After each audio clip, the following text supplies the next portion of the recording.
O guys, meron tayo ditong iba-vlog. Isang utility van ng Isuzu, ang QLR.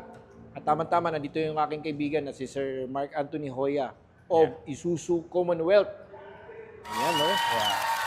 Guys, ito kasi i-update lang namin sa inyo yung last vlog namin na QLR utility van with dual aircon, updated price. Updated price. So, walang nabago. Wala naman na bago. So, i-update lang natin sila sa presyo niya. Ang price ngayon ng 2026 QLR utility van with dual aircon is 1,733,000. 1,733,000. Yes. May promo rin ba ito? Yes, bro. Bali, sa 1,733,000, ang 20% down payment niya is 266,000 down. Tapos, ang monthly niya sa 5 years is 35,376. So, ang mga inclusions nun, bro, free chattel mortgage, free comprehensive insurance with acts of God, tapos free 3 years LTO registration. Tapos, sa mga standard freebies niya, tint, matting, seat cover, early warning device. Meron rin kayong limited edition na Isuzu umbrella, tapos Isuzu keychain. Ayun limited parang ano ba yan? Diskaya ba yan? Parang diskaya na pabili dahil sa payo. Actually, meron akong gustong itanong sa'yo. Yeah. Bakit ako bibili nito kumpara doon sa Travis? Kung sakaling bibili ako ng van, utility van, bakit ako bibili ng QLR kaysa Isuzu Travis? Ikaw, ano sa tingin mo? Kasi ang gamit kasi ng QLR, high capacity payload versus the Travis na mas yung light build. Kasi ang payload capacity lang ng Travis, Isuzu Travis is 1.6 tons lang. Unlike dito kasi sa QLR, mas lamang siya kasi 2.4 tons naman ang kaya nito na payload capacity. Siyempre, higher yung yung mataas yung capacity, mas bigger yung width and height. At the same time, yung yung parang wading depth, mas mataas ng konti. Power and torque din, ano? Yes, power and torque, mas malakas siya. So, mas maraming makakarga, mas malakas ang engine ng dapat. And nakaturbo naman siya. Nakaturbo. Yes, Compared doon is natural aspirated. Yes, oo. Mas powerful ang engine nito. Kaya mas mahal. Yung ma-justify natin yung price niya na meron siyang 400,000 difference. Yun yung mga advantages. So, ito purely made in Japan? Yung mga parts like the engine, the transmission, Japan. Pero dito na assembled sa Pilipinas, sa Santa Rosa, Laguna. Kagaya nitong ulo, dito na assembled. Yes, dito na yan. O yan guys, pakita ko lang sa inyo, kanyang windshield, napakalaki ng windshield. Yung kanyang side mirror, may, ano ba tawag sa mirror na ganito? Blind spot, panoramic mirror. Kasi, di ba, yung katulad nung binlog natin dun sa tractor head, kung hindi mo makikita kasi yung pinakababa niyan, kung may bata na dadaan, pwede mo mabundol. Diba? Yes, maaso, pwede mo masagasaan. So, yun, parang vision mo sa pinakailalim.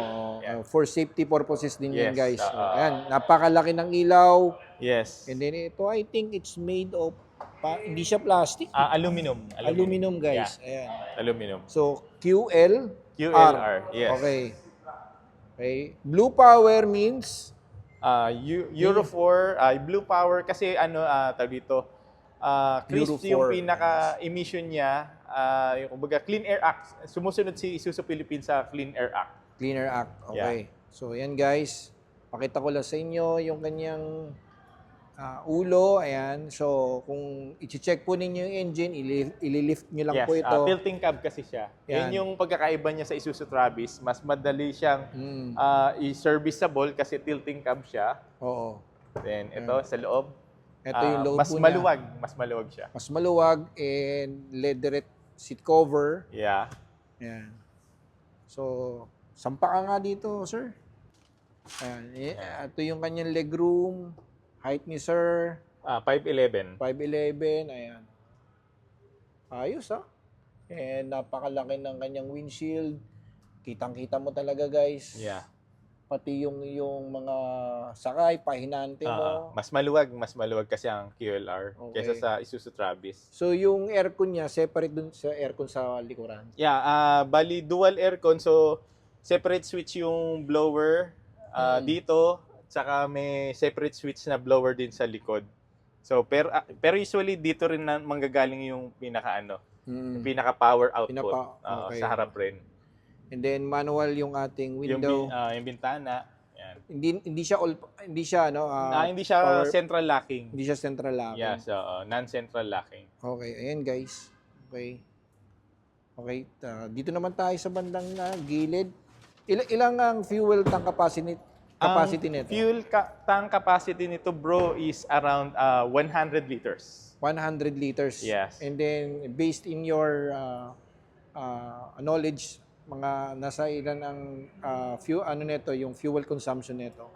Siguro nagre-range to ng around 12 to 13 kilometers per liter pag highway. Siguro pag traffic matakaw na yung mga 10, mga ganun, 9 or 10. Ganon. Siguro mostly 7 to, Oo, pagka siguro punong-puno. Punong-puno, Tapos puro paakyat, yan, mag-range na siguro siya ng mga 7 to 8. Pagka Okay. ganun. And then ginamitan ng Goodyear tires. Yes, Teka, ilang ba to? Hindi ko makita kung ilang ilang inches tong niya. Siya dito. Ilang nakalagay, Ayan. Yan, hindi ko ma-identify. Masyadong maliit yung niya, markings. Ayan guys. And then, ayan. Hindi siya kasama sa truck ban, Yes, hindi siya kasi light commercial vehicle o light duty truck kasi yung category niya. Yan. So hindi pa siya kasama dun sa kasi ang truck ban na category dito sa Metro Manila is around above 4,500 gross vehicle weight. Ito kasi ang maximum nito ng gross vehicle weight is 4,490.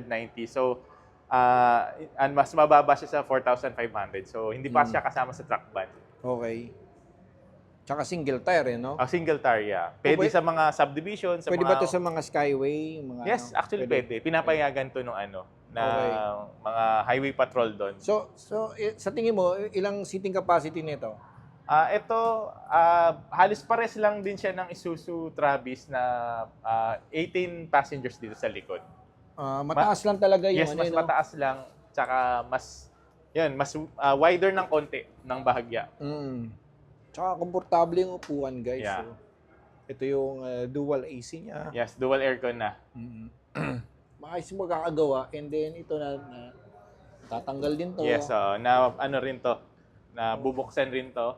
So guys, very ideal to sa mga gustong magnegosyo ng mga gulay galing Baguio.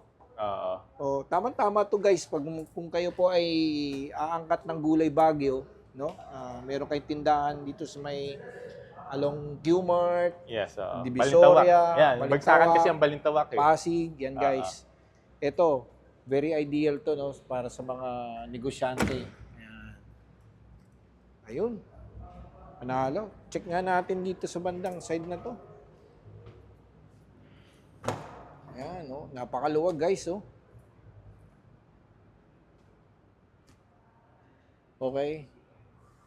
So, Sir Mark, yes. Okay, number na lang. Para sa mga followers natin dyan na gustong kumuha ng Isuzu QLR. Okay, ang number ko mga idol is 0927-153-0044, Viber ready. At huwag niyong kalimutan si The Car Loan Expert guys. Kaling kayo po ay tubaying na at nakontak niyo po siya, sabihin niyo rin ang aking pangalan para everybody is happy.